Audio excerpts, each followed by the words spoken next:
စာထဲမှာယေရှုပြင်ဆင်တဲ့နေရာဆိုတာအဲ့ဒါဗျဟေးအားလုံးမင်္ဂလာပါဒီနေ့ဖာရမန်တင်အနေနဲ့အင်မတန်မှစိတ်ဝင်စားစရာကောင်းတဲ့ပါစတာဒေးဗစ်လာရဲ့ဟောပြောချက်ကိုပြန်ပြီးတော့အနှဲငယ်လေးပါကြောင်သူဒီလိုဟောပြောရဲဆိုတော့နောက်ခံသူရဲ့စိတ်ကိုပဲအရာက motivation စိတ်ဆန္ဒအပြင်းပြစေတယ်ဆိုတဲ့ဟာလေးကိုပြောပြချင်ပါတယ်ကြည့်ရအောင်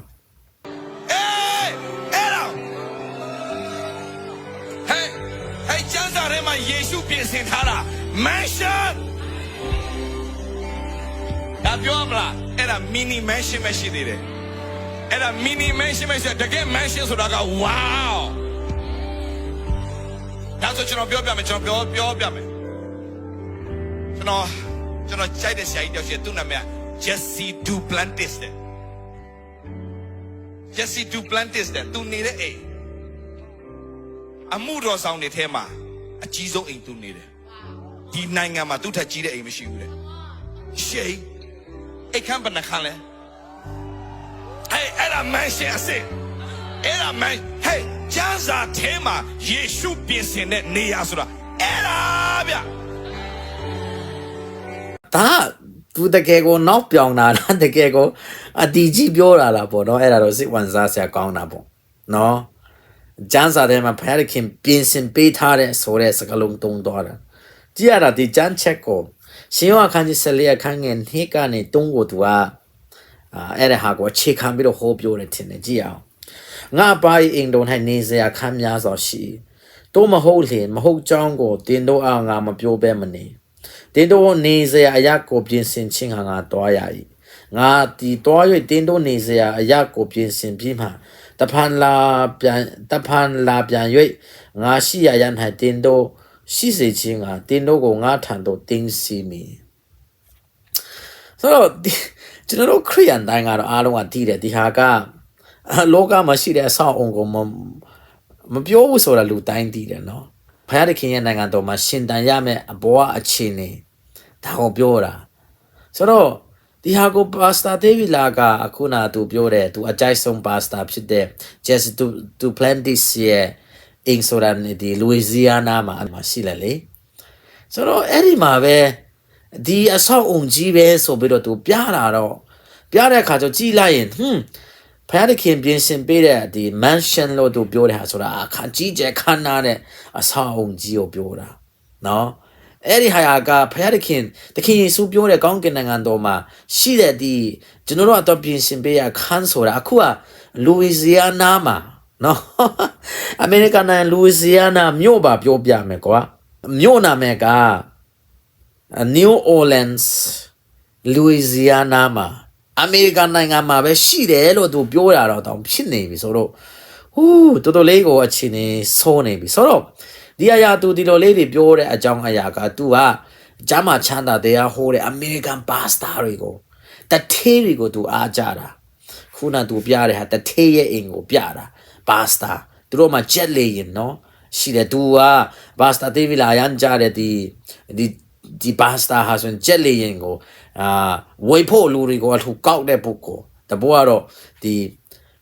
တခင်ယေရှုတော်မှာခုအချိန်မှာလောကမှာဒါရှိရင်သူကချက်လေရင်ကိုပိုင်ဝေစီးမှာပဲဆိုတဲ့ပုံစံမျိုး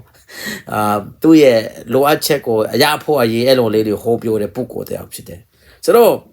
ခုနကျွန်တော်တို့တွေ့ရတဲ့ဒီအမတမနာမည်ကြီး preacher ဂျာမချမ်းသာတရားဟောတဲ့လူတွေချမ်းသာတဲ့မီရီယံနဲ့ချီပြီးမှနော်ချမ်းသာတဲ့ပုဂ္ဂိုလ်တွေကိုအားကြတော့ပါစတာဒေးဗစ်လာလေသူကကြည်စမ်းသူတို့တောင်လုံနိုင်တာနော်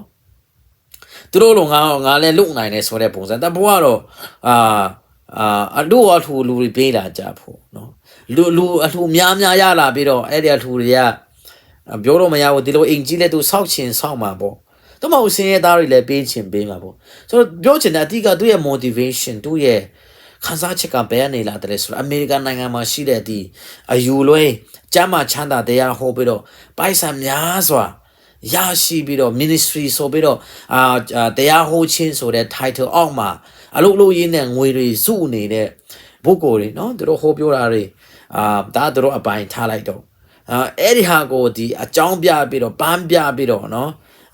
ဝန်ဝင်များစွာရရှိတဲ့ပုဂ္ဂိုလ်တွေအဲကြောင့်ဘာသာရေးအဖြစ်တဲ့အတွက်ကြောင့်သူတို့အနေနဲ့လဲဒီအခွန်တွေလဲပေးစရာမလိုဘူးကွာနော်အဲ့ဒီအနေထားတွေကြောင့်ဒီလိုပုဂ္ဂိုလ်တွေကိုပါစတာဒေးဗစ်လာကအားကြနေပြီသူတို့ကိုအားကြပြီးတော့သူတို့ရဲ့ပုံစံကိုခြေရကိုလိုက်နေပြီဆိုတဲ့ဟာလေးကိုကျွန်တော်တို့တွေကတုံးတက်ရပြီသူရဲ့စိတ်နေစိတ်ထားပေါ့နော်ဆိုတော့ဒါတော့သူ့အပိုင်းပေါ့နော်ဒါသူလုတ်ချင်တာလုတ်သူ့အပိုင်းဒါပေမဲ့ပြောချင်တာကတမန်ကျမ်းစာထဲမှာခင်ယေရှုပြင်ဆင်ပေးထားတဲ့ဒီအခန်းတွေဆိုတဲ့အရာမျိုးကဘယ်သူပြောတဲ့ပုံစံဆိုအခုကအမေရိကန်နိုင်ငံ New Orleans နော် Louisiana ပြည်နယ်မှာရှိတဲ့ပုံစံတွေဆိုတဲ့ဟာတွေကတို့တွေတတိထားစရာဖြစ်တယ်နော်ဒီလိုမျိုးအယူလွဲတွေဆိုတာခေတ်အဆက်ဆက်မှာရှိပါတယ်သခင်ယေရှုကလည်းမဟာယွန်တော် prophet တွေပေါ်လာမယ်လို့ပြောတာဖြစ်ပါတယ်ဆိုတော့လူတော့ညစီပွန်ပါနာဆွန်ပါကျွန်တော်ရဲ့ယုံကြည်ခြင်းအစစ်အမှန်တမန်တော်ကြီးတွေကနေစတဲ့ယုံကြည်ခြင်းအစစ်အမှန်တွေကိုပြန်ပြီးတော့လေ့လာပါ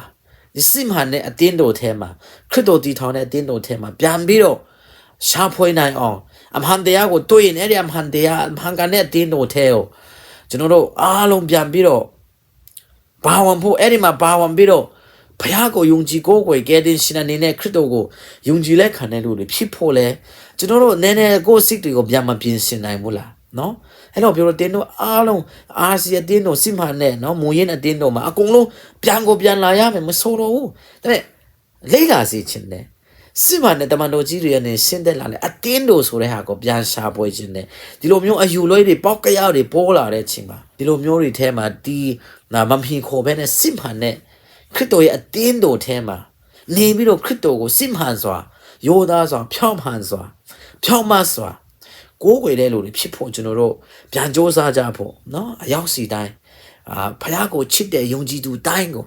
နော်ကက်သလစ်အတင်းတော်ဖြစ်ညီအကိုမက်သလစ်နှစ်ချင်းဘက်တော်ဖြစ်ကိုဖိခိုးခြင်းဖြစ်တယ်ပြန်ပြီးမှလိမ့်လာစေချင်တာပါအမှန်တရားကိုရှာဖွေတော်ရှိပြီးဆိုတော့အဲ့ဒီအမှန်တရားမှာအဲ့ဒီအစစ်မှန်တဲ့အတင်းတော်မှာနေပြီးတော့ဖန်ကန်စွာနဲ့ဖခင်ကိုကိုးကွယ်ဖို့စ조사ဖို့လဲမလိုအပ်ဘူးလားဆိုတဲ့မိခွန်းလေးမေးချင်ပါတယ်အားလုံး thank you god bless you